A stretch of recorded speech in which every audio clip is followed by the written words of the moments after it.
ஜீவநீரோடை ஊழியங்கள் வழங்கும் இதயத்திற்கு இன்று ஒரு சிந்தனை. பிற நலத்திற்காக குறிப்பிட்ட ஒருவருக்கு அனுபவிக்க ஆஸ்தி, அந்தஸ்து, சௌகரியங்கள், நல்ல சூழ்நிலைகள் யாவும் இருக்கின்றன.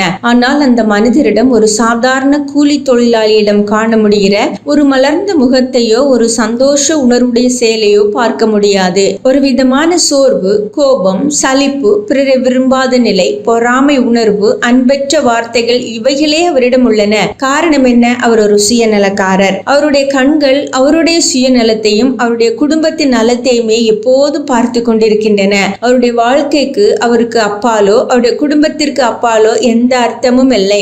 தன் சுயநலத்தையும் சுய சௌகரியத்தை மட்டுமே மையமாக கொண்ட வாழ்க்கையில் முகமலர்ச்சியையோ மன மகிழ்ச்சியையோ பார்க்க முடியாது.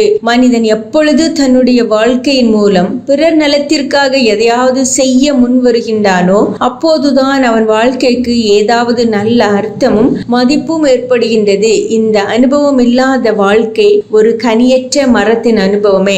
சாலோமன் ராஜாவிற்கு அனுபவமிக்க அனைத்தும் குறைவில்லாமல் இருந்தன. ஆயினும் அவன் தன் வாழ்க்கையில் உண்மையான அர்த்தத்தையும் திருப்தியையும் நிறைவையும் கண்டவன் அல்ல. எனவே எல்லா மாயையும் மனதிற்கு சஞ்சலமாய் இருக்கிறது என்று புலம்பினான். காரணம் என்ன? அவன் அனைத்து சௌகரியங்களையும் வசதிகளையும் பெற்றிருந்த போதிலும் தன்னுடைய சுகத்தையும் சந்தோஷத்தையுமே மையமாக கொண்டு வாழ்ந்தான். அவன் பிறரை தன்னுடைய நலத்திற்காக உபயோகித்தானே அன்றி தன் வாழ்க்கையை யாருடைய நலத்திற்காகவும் பிரயோஜனப்படுத்தவில்லை. சுயத்தை மையமாக கொண்ட அவனுடைய வாழ்க்கை எல்லாவற்றையும் மாயையாக கண்டு மனசலிக்கவே முடிந்தது. ஆண்டவராகிய இயேசு எப்போதுமே பிறருக்காக எதையாவது செய்வதிலேயே தீவிரமாயிருந்தார். அவருடைய பேச்சு, செயல், போதனை, குணங்கள், கொள்கைகள் யாவுமே பிறர் நலத்தை நோக்கமாக கொண்டிருந்தது. எனவே அவர் பணமோ பொருளோ சமுதாய உயர்நிலையோ இல்லாமல் இருந்தும் எப்பொழுதும் சந்தோஷமாகவே இருந்தார். அவருடைய வார்த்தைகளும் செயல்பாடுகளும் எப்போதும் பிறருக்கு ஏதாவது ஒரு விதத்தில் சந்தோஷத்தையும் நம்பிக்கையும் கொடுத்து கொண்டே இருந்தன.